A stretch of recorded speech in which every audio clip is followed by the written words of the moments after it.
Today on this issue of the Vietnam Human Rights Act of 2007. As you know, I represent the largest Vietnamese community outside of Vietnam in the world. And so I've had the chance to visit Vietnam now 3 times. Actually, I just finished visiting in April of this year. Before that, I had been denied a visa to visit Vietnam for 3 times in the past 2.5 years. Now, I rise today in support of my colleagues' House Resolution 3096 because this is a very critical time in our relationship with Vietnam.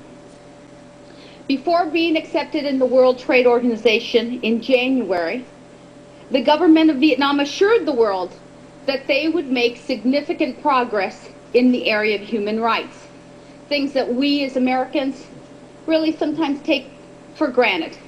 Freedom of speech, freedom of the press, freedom of collective bargaining, freedom to assemble as we wish, and most importantly, really one of the reasons our country was founded, freedom of religion.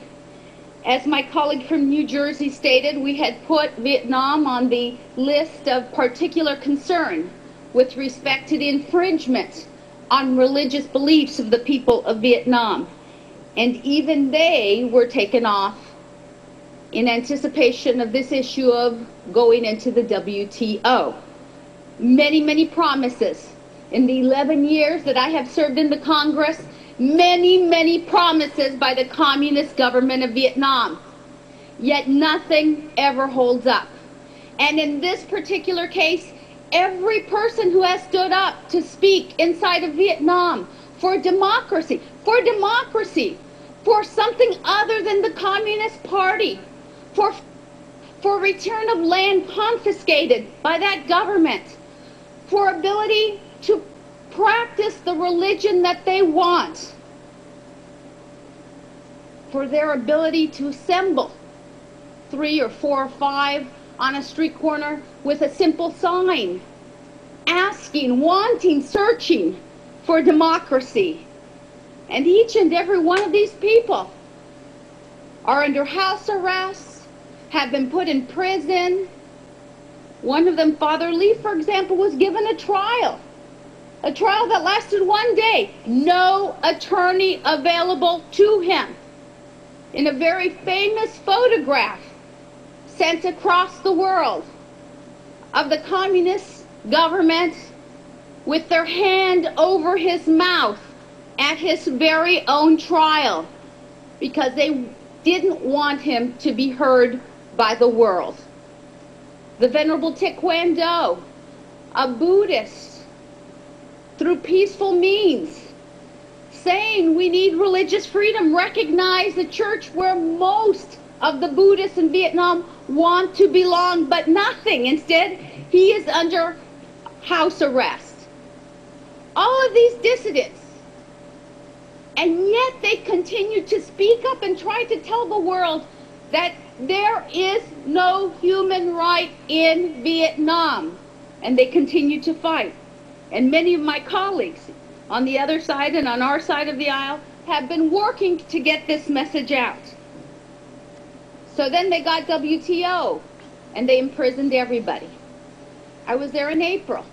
There were no dissidents to meet. I asked to go to the prisons. I asked to go see those who had been put behind bars. They laughed. They would not let me. They said, "How dare you ask? You know better than to ask to see these people." And our ambassador at his residence there put together a tea of the wives and the mothers of the dissidents, not people who had spoken up, simply because they were married, and these women were worried about their husbands. And they came to talk to us. They were stopped at their homes. They were barricaded in their homes. The streets were barricaded to their homes so they couldn't get out. And the 2 who made it, now in a very famous video playing on the internet, as I came to the home, so did those women, the 2 who got through. And about 25 communist government soldiers descended upon us, pulling us apart and dragging away one of the women. the ambassador came out. He said these women are simply here to come and have tea with us. But they would have none of it. This is democracy? These are the human rights that this government promised? So I say today, let us not be conspirators with this government in the backslide of progress. Please, I ask my colleagues, join us in voting for this resolution today. And I yield back my time. Thank you. Gentleman from New Jersey.